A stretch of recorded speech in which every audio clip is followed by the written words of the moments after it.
Welcome to your channel, Cross Cultural Institute, Berdiri Tegak Fitra. Sebuah proses. Sebelum masuk dulu ya ke materi yang akan kita bicarakan ini ya, kegaduhan ini. Kita sudah melaporkan Anwar Usman ke Polda. Ya, jauh sebelumnya dan sudah diterima. Ya. Tahun 2023 tuh. 2023 tentang nepotismenya. Oke.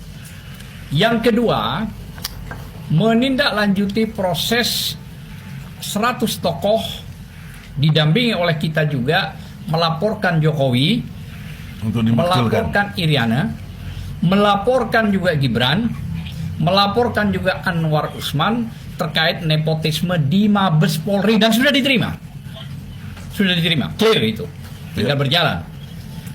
Selanjutnya tidak cukup di situ perjuangan TPUA, yaitu mendatangi KPU. Anda bayangkan, 54 juta ya. KPU kita datangi dengan mengajukan bahwa ada indikasi kuat 54 juta suara Fiktif. data masih kondisinya nggak jelas atau fiktif. Dan sampai malam kita mencoba untuk audensi, walaupun komisioner nggak ada, tapi kepala-kepala bidang yang ada di situ sudah audensi dengan kita. Dan dia sebelum pemilihan ini kurang 8 atau 9 hari siap akan memberikan klarifikasi, namun lagi-lagi bohong, tidak ada. Ini kita bicara perjuangan TPUA ya. Kita tidak masuk pada tim nasional dulu, walaupun tim nasional. Tapi kita ini TPUA sudah melakukan langkah yang luar biasa loh ya. TPU nggak ada urusan dengan tim nasional. Tidak ada. Nah ini Jangan lupa maksudnya. satu lagi, Brother, melaporkan itu ke MK, kita datang Ya MK. sudah, ya. MK belum. Ya, nah, ini mau saya jelaskan. Ya. Kita menggeruduk ke MK, ya. Semua tim kita ini ya. Ketuanya Prof. Egy lah ya. Ada Mas Arfi juga, saya dan semua. Kita juga mengajukan protes ya, bahwa putusan tersebut itu harus digali, harus diulang sesuai Undang-Undang Pokok Kehakiman. Ada undang-undangnya itu. Pasalnya pun ada. 17 ayat 7. 17 ayat 7 ayat 6, artinya dari ayat 1 tuh ke bawah sampai ayat 6 dan 7 itu harus diganti. Hakim yang ada hubungan tuh harus Dan sidang diulang. sidang diulang dengan hakim yang baru. Tidak dilakukan, alasannya dia ini menjawab. Ketua MK Soeharto ya, Iya. menjawab bagus, masih oke lah, kita apresiasi, walaupun jawabannya itu tidak tunduk pada undang-undang kehakiman. Nah ini Anda biar tahu, publik juga biar tahu, bagaimana seorang hakim tidak tunduk pada undang-undang kehakiman. Ini kan gila, Jadi hakim konstitusi liar dong. Ya? liar dong kalau begitu. Nah ini salah satu upaya TPUA melakukan action, melakukan langkah-langkah yang cukup luar biasa sebelum yang lain melakukan apa-apa. Nah, masuk pada proses ini yang tadi sudah dijelaskan oleh beberapa Bang Muslim termasuk Mas Arfid, mungkin Bang Egy juga nanti, bahwa 820.222 TPS ini baru masuk 5% cuman sudah melakukan proses pengumpulan massa dan mendeklarasikan diri kemenangan. Ini bukan soal gaduh, ini kebohongan gitu loh ya, yang nyata Bohongan publik. disampaikan kepada publik. Kenapa saya katakan ini Dan kebohongan? kejahatan politik. Iya, kejahatan politik. Kenapa saya katakan ini kebohongan? Ya, dan nyata ya, Prabowo dan Gibran serta timnya belum final, belum, masih. Artinya butuh putusan dari KPU 33 hari lagi kurang lebih. Bayangkan 5% masih suara. 4% malah. Enggak, 5, sudah tadi 5. Tadi malam sudah 5. Kita cek sudah ketemu, kita rapat 5 malah 5,1 kalau enggak keliru. Anggaplah 5% atau 5,5% lah ya. Masih ada 94,5%, Anda bayangkan. Masih ada ratusan juta. Gitu loh ya. Dan ini sudah dideklarasikan. Benar kata rekan kita Mas Hafid, bahwa langkah hukum ini pantas ya kita tindak lanjuti, baik itu laporan ke Bawaslu, DKPP atau Gakumdu. Ya, jadi gabungan tersebut itu ada polisi, kejaksaan maupun Bawaslu. Pantas, dan insya Allah kita akan laporkan, nanti urusan Mas Afid lah dan tim lah ya, katakanlah begitu, akan kita tindak lanjuti. Jadi sekali lagi TPUA telah melakukan terobosan yang luar biasa demi rakyat Indonesia, demi bangsa, demi sebuah pemimpin yang jujur. Dan mudah-mudahan ini Bang Anies mengerti. Tidak ada yang melakukan langkah seperti TPUA. Sampai-sampai kita berani menggugat Jokowi ijazahnya. Dan kita dihadapkan pada seorang lawyer yang punya nama, yang terkenal, yang mahal katanya. Harusnya tadi dijawab, minta mundur. Iya. 1 minggu tidak lagi. Profesional itu. Nah artinya berarti gugatan TPUA ini yang dikomandani oleh Prof. Egy tidak main-main dong.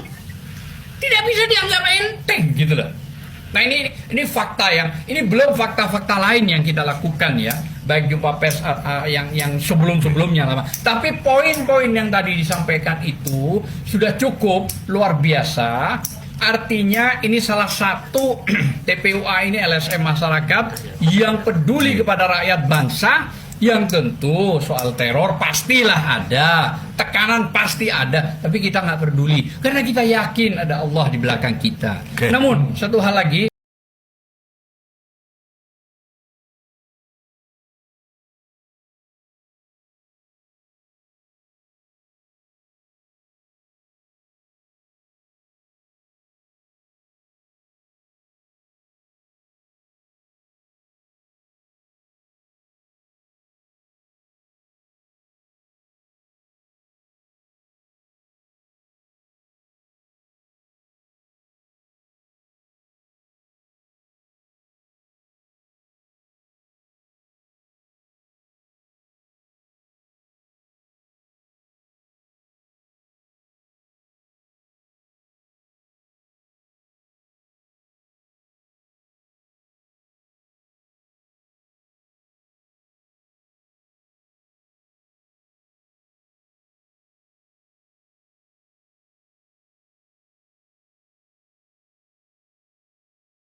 bahwa kegaduhan itu fakta.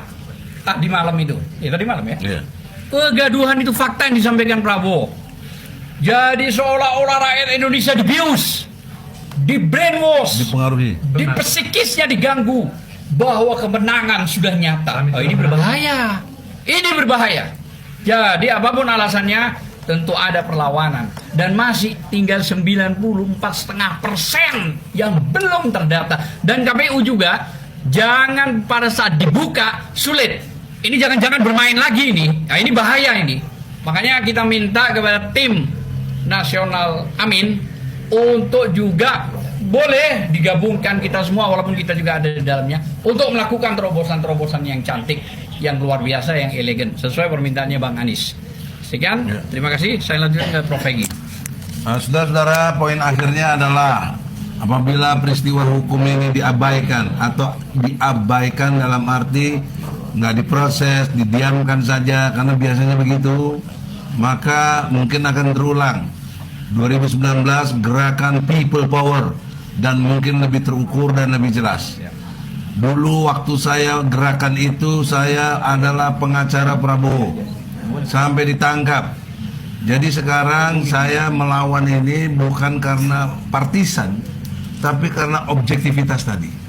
Dan dalam nanti kalau ada gerakan people power, kemudian demo di Bawaslu seperti yang kemarin ditembakin dan 9 orang mati, kita tidak tahu nanti kapan.